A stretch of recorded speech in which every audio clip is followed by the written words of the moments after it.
the CO is. Mm-hmm. And the COs are great. Like, they bullshit with everybody. They're fun. I liked all those guys.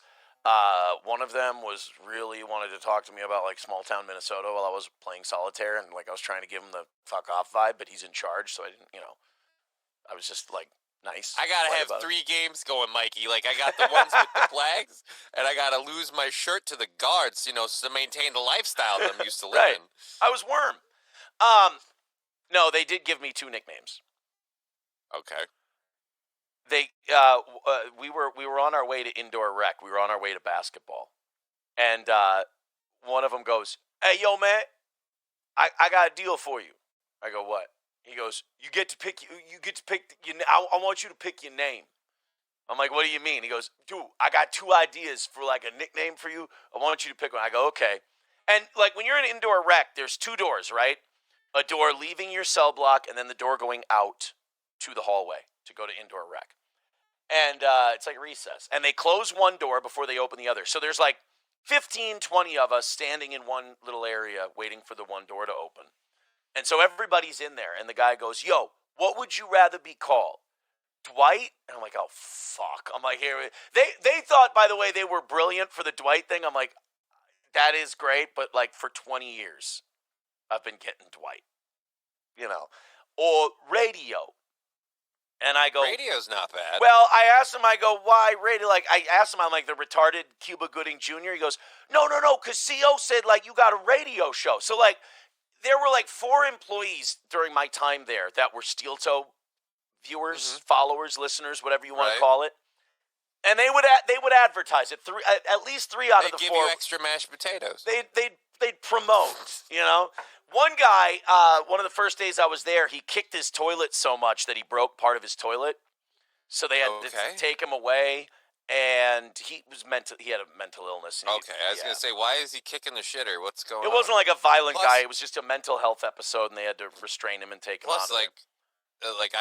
I'm only going off of, like, Shawshank Redemption and, like, the fucking, like, Alcatraz thing and stuff like that. But wasn't that shit made out of metal? I thought those things were like no, it's like a normal porcelain toilet, and you have a normal porcelain sink. They're not connected to each other or anything. So he did that, and as I'm walking up the stairs to go back to my cell for something, the employee fixing the toilet, who had been sent in to repair it, makes eye contact with me, and in my head I'm going, "No, don't. And he looks at me, he goes, "Hey, man, love the show." I'm like, oh. I'm walking up to my jail cell, and the technician fixing the shitter is like, "Hey, man, love your show." I'm like, we can do this at the grocery store. I'd rather we didn't do this. You know what? Like, I'm glad he loves the show. Yeah. I actually have one of those. I would have loved it more if he'd been like, "Hey, dude, another win for the toe." And just kind of left it there. So then one of the ladies running indoor rec said, "Oh, my God, it's you. You're the Steel Toe guy." And I said, yep. So then everyone's around there. And they're like, you get all these convicts now going, "Yo, man, you got to put me on your show." Or, "Yo, man, you know what you got to do? Go on your show, talk about how corrupt this person in Stearns County is and how they fucking me over. And I'm like, guys, I'm trying to behave myself. I'm trying to, straight and narrow the whole thing. And he's like, "Yo, can I come on your show?" And I'm like, in my head, I'm like, I like you, but I'm doing my show from my house, and I'd rather. Hey, man, if it helps, I'll take a minor sabbatical if you got some other people you want to pull through on the roster. I heard I was getting fired for Granny a week ago, so I'm like, all right, let's go. Yeah, we're in heavy negotiations. But that's the thing. All those guys in there are funny. Like, they're all great to hang out with. They're all hilarious, and it's looking back on it, it makes me a little sad because I'm like, these guys could have been, and still can be, a lot of them are young, can be anything.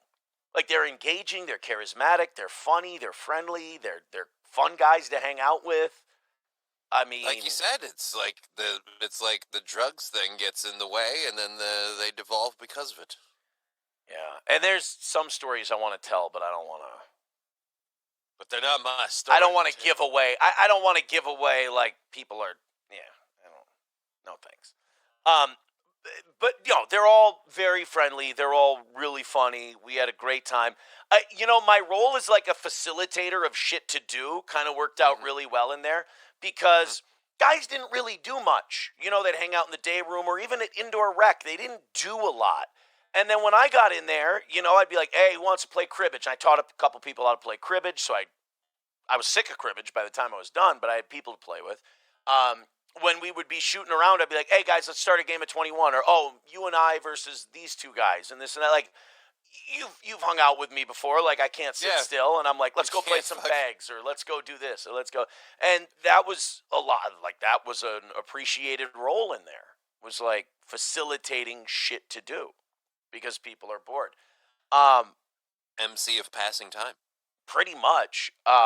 But no, nobody had a problem with anyone. Well, now, obviously something happened because at one point we got pulled out of, we were in the outdoor yard playing basketball. I had 2 cellmates while I was there. I had like 3 nights where I was by myself, but I had a couple DUI guys that got. So it was a bunk bed situation? There was a weekender. There was a weekender there for DUI, and then there was another guy who got picked up for DUI that day.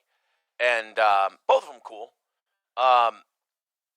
Me and my second cellmate were out in the yard playing basketball, and they called us in, and they were like, "Are there any problems in there? You notice any thing that could become a fight or anything?" We're like, "No."